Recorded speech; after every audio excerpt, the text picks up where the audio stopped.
X, ini Y, kebaikan X sudah habis, lalu masih ada dosa fitnah, maka keburukan yang ada di B diambil, ditimpakanlah kepada X ke sini. Innal muflisa min ummati, tancapkan informasi ini dalam hatimu yang paling dalam, jangan pernah ragu. Aku tegaskan, sungguh yang dimaksud al-muflis, yang bangkrut, min ummati, dan mengaku termasuk kalangan umatku. Jadi Nabi sedang concern ke internal, kepada orang yang mengaku umat Nabi Muhammad, artinya muslim ya, bukan umat Nabi yang lain. Nabi tidak mengatakan umatnya Isa, umatnya Musa. Nabi concern ke internal, ada masalah di umat Islam, internal umat Islam bermasalah ya. Jadi ini koreksi internal umat Islam bermasalah, bukan keluar. Sungguh tanamkan informasi ini dalam hatimu yang paling dalam. Aku tegaskan, sungguh akan ada orang bangkrut ya, dan termasuk kalangan yang mengaku umatku. Ya'ti yaumal qiyamati, datang saat hisab di hari kiamat. Di hari kiamat, bi salatin, dengan pahala salat yang banyak dia dapatkan. Masya Allah, di dunia rajin salat, karena pakai nakirah, tidak pakai alif lam. Kalau tidak pakai alif lam, itu tandanya general, umum. Artinya bukan salat fardu saja, dia salat sunnah, mungkin dia tahajud, mungkin dia duha dan sebagainya. Wasyamin, dan dia puasa. Ingat, tidak pakai alif lam. Kalau asyam itu Ramadan saja. Tapi kalau sudah tidak menggunakan alif lam, syam itu umum, sunnah juga, syawal juga dia kerjakan ya. Wazakatin, dan dia pun berzakat.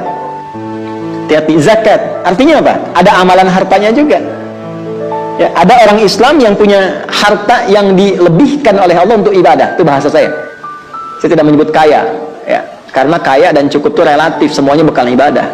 Ada yang kaya dengan ilmu, kaya dengan tenaga. Ada yang kaya dengan tenaga itu dia rajin tahajud, rajin puasa, karena harta dunianya cukup, lalu dia gunakan tenaganya untuk ibadah. Ada orang yang belum bisa itu, Allah lebihkan harta dunianya supaya bisa menyaingi amal yang orang beribadah dengan harta ini.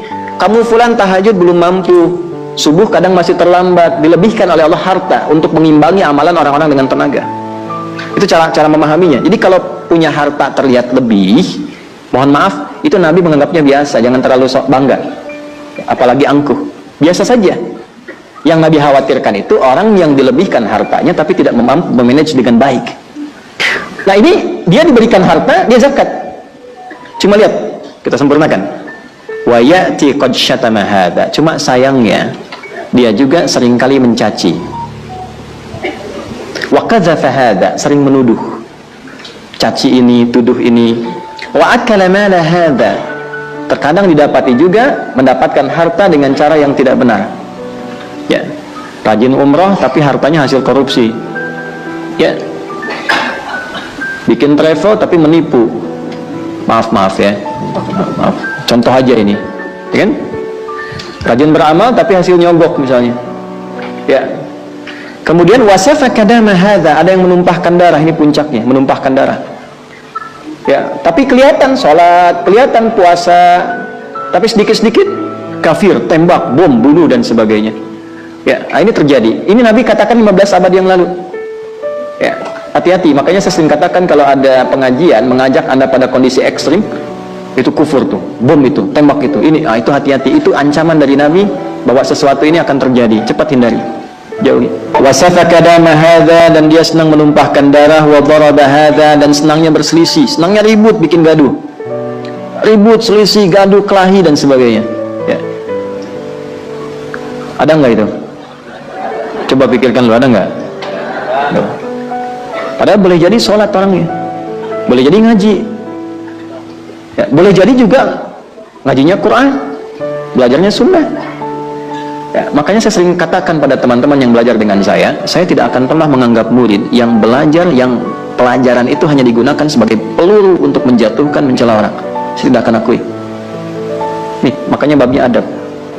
Kenapa? Karena rasa sayang saya kepada teman-teman, rasa cinta pada apa yang Nabi pernah sampaikan. Kalau kita khatam ngaji hadisnya, kita mengerti, oh ada batasan-batasan di sini. Ketika anda sholat, anda ngaji, anda ikut taklim, tapi saat yang bersamaan perilaku ini muncul, resikonya apa? Perhatikan baik-baik. Fayu'ta hadza min hasanati wa hadza min hasanati, maka dihadirkanlah yang baik-baik tadi pahalanya. Ini pahala sholat, ini pahala puasa, ini pahala zakat. setelah ditimbang dalam hisab, kemudian yang terjadi, perhatikan kalimatnya, fa in faniyat hasanatuhu qabla an yuqda ma alaihi, maka yang terjadi, yang baik-baik ini, yang sholat, yang puasa, yang zakat, ditutupkan kepada yang buruk-buruk tadi, ditransferkan kepada orang yang zalim. Contoh, si fulan sholat, saat yang bersamaan dia pun mencela, itu pahala sholatnya langsung ditransferkan pada yang dicela, otomatis. Nanti saat hisab diperlihatkan, nih kamu sholat ya, tapi kamu celak si fulan, pahala sholat kamu dipindahkan pada yang dicela itu. Kamu pernah zakat ya, tapi kamu tuduh si fulan, nih zakat kamu langsung diberikan kepada yang dituduh itu. Seketika, pindah.